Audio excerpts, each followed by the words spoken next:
Bismillahirrahmanirrahim. Assalamualaikum warahmatullahi wabarakatuh. Selamat datang di podcast Mandua Kota Malang, inspirasi pendidikan Indonesia. Mandua Kota Malang, juara prima, jujur, kerja keras, berprestasi, bermartabat.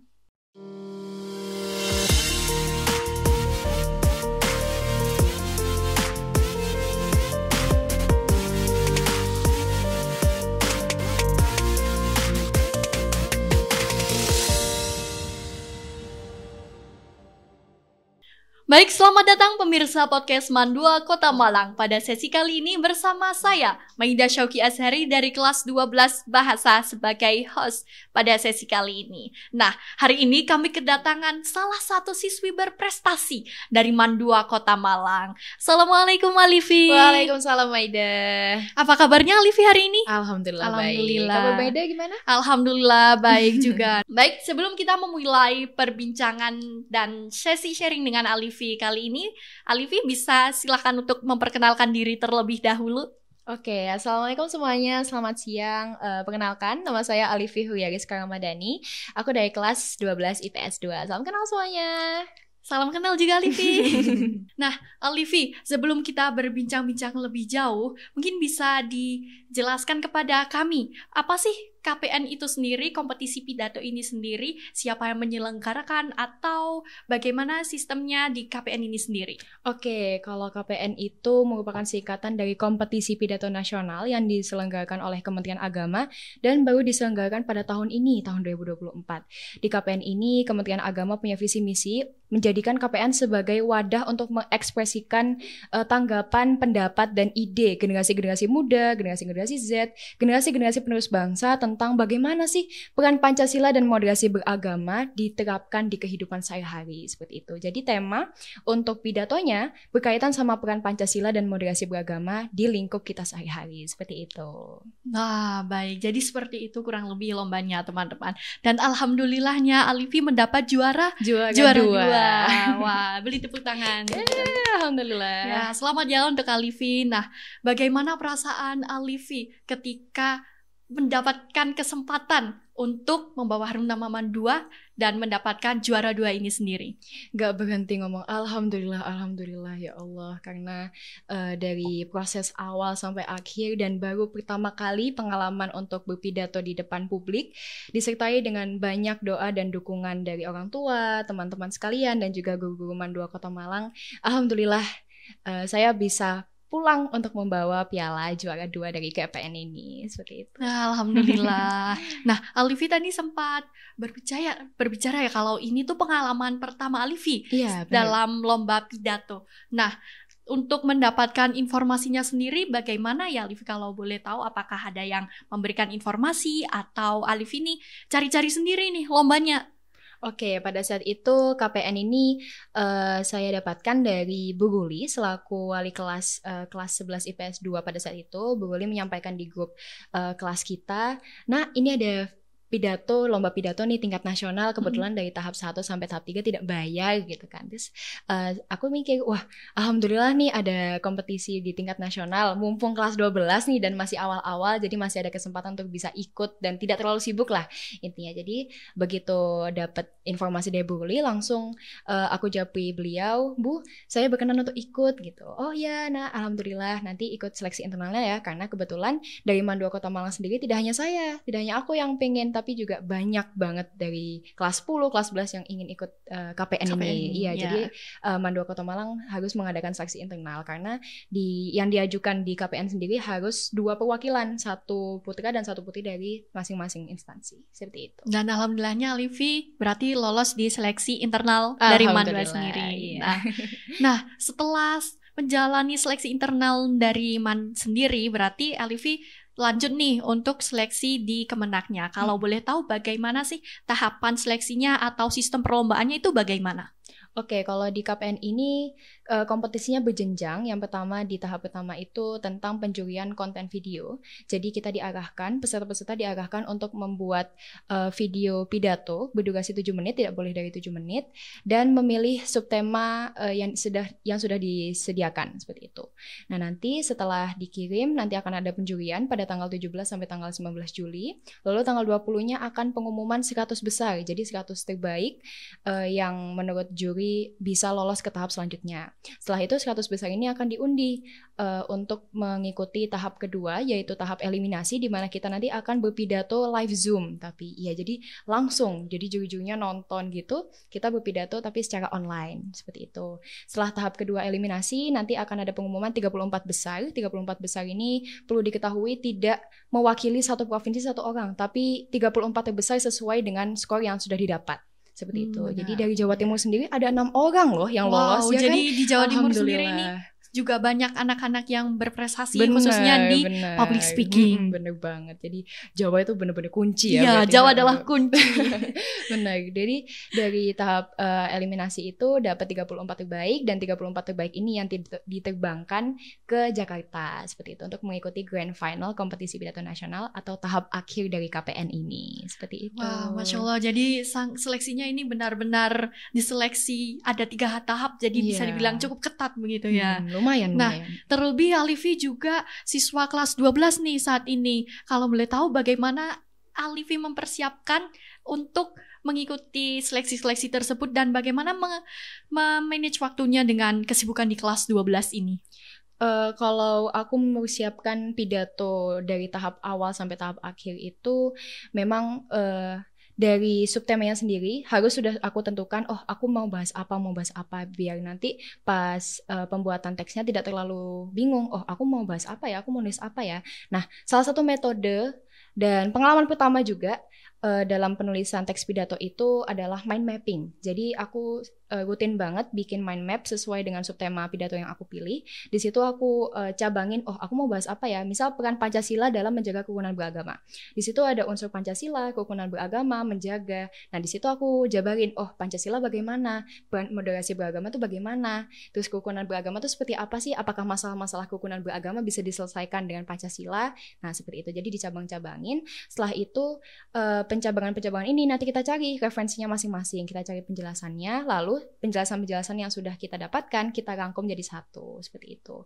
Itu untuk tips bikin teks pidatonya ya. Jadi biar nggak bingung-bingung mau nulis apa ya di teks pidato ini ya kan. Jadi mind mapping dulu supaya lebih terstruktur dan lebih enak nanti waktu dibacakannya atau ditulisnya. Nah, kemudian untuk persiapan latihannya atau menghafalnya sendiri, atau bisa jadi ada koreksi maupun revisi dari guru pembina. Nah, itu seperti apa kira-kira? Oke, kalau koreksi dari guru pembina itu ada pas seleksi internal. Jadi pada saat itu, karena benar-benar baru pertama kali pengalaman berpidato ya, jadi benar-benar banyak banget revisinya. Dan salah satunya itu teks yang aku buat pada saat itu masih kelebihan 7 menit pas 2 menit, kelebihan 2 menit. Dan di situ poin intinya itu baru masuk isi mendekati penutupan. Jadi banyak yang bertele-tele, kalimat yang bertele-tele itu banyak banget, dan Bu Guli dan Bu Eva sarankan untuk bisa direvisi sesegera mungkin karena mepet waktu itu, mepet record buat tahap pertama kan. Jadi benar-benar aku baca berulang-ulang ya. Kalau bikin teks pidato itu harus dibaca berulang-ulang biar kita tahu apakah teks yang udah kita buat ini serak sama subtemanya atau tidak, seperti itu. Nah, terus kalau untuk latihan dan hafalnya sendiri, aku selalu menerapkan metode 1 aman, yang lainnya lanjut, kayak gitu. Gimana tuh? Nah, 1 aman yang lainnya lanjut tuh maksudnya, jadi teks pidato itu kan ada beberapa paragraf ya, menyesuaikan sama seberapa banyak paragraf yang kita buat. Kalau misalkan 1 paragraf itu belum aman hafalannya, jangan lanjut ke yang lain dulu. Seperti jadi itu. Dilancarkan dulu di paragraf yang sebelumnya supaya yang lainnya mengikuti aman. Gitu. Benar. Jadi 1 paragraf itu kita hafalkan dulu lancar dari awal sampai akhir, baru nanti lanjut ke paragraf selanjutnya, seperti itu. Jadi paragraf sudah hafalan, nanti bisa disambung dari awal sampai akhir. Dan jangan lupa kalau hafalan itu jujur aku tipenya yang nggak bisa latihan terus. Jadi makin banyak latihan ingat-ingat hafalannya malah makin lupa. Jadi jadi buat tips yang tipikal orang seperti aku ini, harus ngerti alur dari pembicaraan kita dari awal sampai akhir, topik bicara kita dari awal sampai akhir itu bagaimana, dan bikin kerangka ceritanya.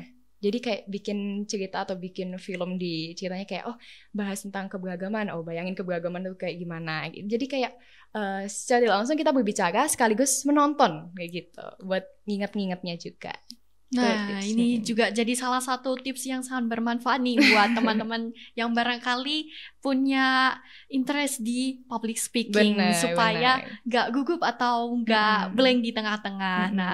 Nah, teman-teman nih, jadi kurang lebih seperti itu perjalanannya Alifi untuk memperoleh juara 2 di kompetisi pidato nasional. Bukan perjalanan yang mudah, banyak revisinya juga, kemudian menghafalnya apalagi. Nah, di balik semua itu, bagaimana dukungan dari orang tua maupun guru di MAN 2 ini yang menyongsong Alifi hingga sampai ke Jakarta dan memperoleh juara? Alhamdulillahirrahmanirrahim.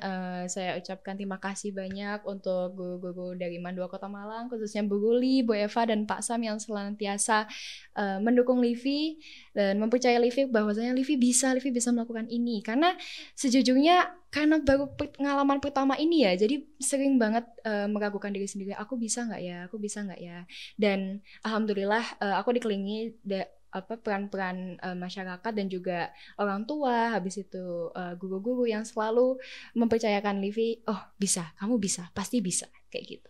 Dan perlu diketahui, orang tuaku kebetulan dinas di Palembang, dan aku udah dari awal mikir mungkin grand final ini nggak bisa datang, keduanya nggak bisa datang. Tapi pada saat grand final, wah alhamdulillah dua-duanya bisa datang. Iya, jadi bisa makin menumbuhkan semangat nih ya. Booster semangat banget. Harus tampil maksimal dilihat orang tua. Begitu saya tanya, kenapa kok ayah sama bunda di sini gitu? Iya, ajuin cuti buat bisa ngeliat kamu kak, kayak gitu. Jadi bener-bener alhamdulillah, bener-bener itu peran orang tua tuh bener-bener berpengaruh banget sama prestasi anak sih. Ya benar, jadi support dari guru dan orang tua itu juga cukup penting ya, untuk menunjang semangat kita. Terlebih misal di hari nih, terus beliaunya datang, itu benar-benar memboost semangat kita untuk tampil maksimal dan tampil lebih baik lagi.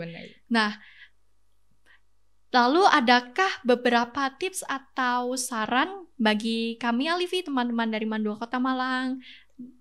Oke, kalau tips untuk public speaking ya, khususnya karena pidato itu juga berkaitan dengan public speaking, kita rawan banget kena demam panggung. Udah itu biasa, demam panggung itu sudah lumrah, kayak pasti itu sebuah tradisi seseorang ketika ngomong di depan publik gitu. Pasti kayak ngerasa gemeter, habis itu juga udah mikir enggak, aduh bisa lancar enggak ya gitu. Nah, yang harus kita jaga itu adalah pikiran kita. Karena pikiran itu seberpengaruh itu sama performa yang selama ini kita siapkan. Belum tentu performa yang selama ini kita latih akan berkualitas sama dengan hari-hanya. Karena ya power of mindset itu, jadi ketika pikiran negatif itu sekali menyerang, aku nggak bisa nih, kayaknya aku nggak lancar, bakal mempengaruhi di menit-menit selanjutnya seperti itu. Jadi kalau public speaking di depan atau lagi berbicara di depan umum, benar-benar harus menjaga mindset untuk tetap optimis ya. Aku bisa selesaikan ini sampai akhir, seperti itu. Jadi power of mindset itu benar-benar. Mindset benar. Jadi ada di mindset kita masing-masing, kembali ke mindset kita. Jadi kita juga harus percaya diri dan tidak takut salah. Bener. Itu mindset yang harus diterapkan supaya public speakingnya lancar. Ada lagi. Yang pertama itu yang pertama ya, tadi yang power of mindset, dan kedua pentingnya untuk menjaga niat. Kayak gitu. Jadi aku pernah baca cuplikan quotes dari Lady Diana. Kebetulan Lady Diana itu merupakan salah satu aktivis kemanusiaan, tapi dari kerajaan. Jadi Lady Diana tuh pada saat itu dipandang sebelah mata karena ngapain kok dari pihak kerajaan ini turun ke masyarakat langsung gitu kan. Tapi pada saat itu Lady Diana pernah bilang, I want to do not just to be. Jadi pentingnya niat. Kalau misalkan memang kita diniatkan untuk aku pengen melakukan itu, aku pengen menghasilkan yang terbaik, aku pengen dapat pengalaman. Jadi niatnya baik, outputnya pasti baik. Beda dengan ketika kita meniatkan, oh aku harus menang, ambisiku harus gini, aku harus bisa bawa pulang pialanya. Tidak disertai dengan niat yang baik, tidak disertai dengan niat untuk beribadah kepada Allah, tidak disertai dengan niat untuk mendapatkan ilmu. Pasti nantinya kalau gagal atau kalau kalah, pasti benar-benar burn out, habis kecewa itu. Iya, kecewanya tuh berlebihan, di luar ranah banget itu udah kecewanya. Jadi benar-benar kalau kita lagi ikut kegiatan atau ikut kompetisi harus pintar-pintar jaga niat, ini untuk beribadah, ini untuk mendapatkan ilmu, ini untuk mendapatkan pengalaman. Jadi mau kalah mau menang gak apa-apa, yang penting saya sudah berusaha semaksimal mungkin. Kayak gitu. Benar-benar. Jadi kembali lagi ditata niatnya ini supaya tidak kecewa di akhir nanti. Benar. Nah, wah sungguh cerita yang sangat panjang juga ya, dan bagi saya yang mendengarnya di sini juga ikut terasa bagaimana perjuangannya untuk sampai mendapat juara ini. Benar. Nah, alhamdulillah. Di penghujung bincang-bincang kita kali ini, barangkali ada kesan, pesan atau advice bagi kami semua, khususnya pemirsa podcast Mandua Kota Malang. Oke, untuk teman-teman dari Mandua Kota Malang, gak hanya Mandua Kota Malang saja sebenarnya, bagi semua orang yang menonton podcast ini, jangan takut untuk mencoba suatu hal yang baru. Mungkin hasilnya tidak bisa sebaik yang kita kira, tapi setidaknya kita sudah berusaha semaksimal mungkin. Seperti itu. Wah, benar. Baik, terima kasih banyak Alifi atas kesempatannya untuk berbagi cerita dengan kami dan juga membagikan tips, saran atau trik-triknya yang sangat bermanfaat bagi kami semua, khususnya dalam mengasah kemampuan public speaking ini sendiri. Benar. Alhamdulillah. Baik, untuk menutup perbincangan kita kali ini, kami ucapkan terima kasih banyak kepada pemirsa yang telah menyaksikan podcast kali ini dan mengikuti bagaimana cerita dari perjalanan Alif ini hingga mencapai juara 2 kompetisi pidato nasional dari Kemenak RI. Nah, terima kasih atas kesempatannya. Wassalamualaikum warahmatullahi wabarakatuh.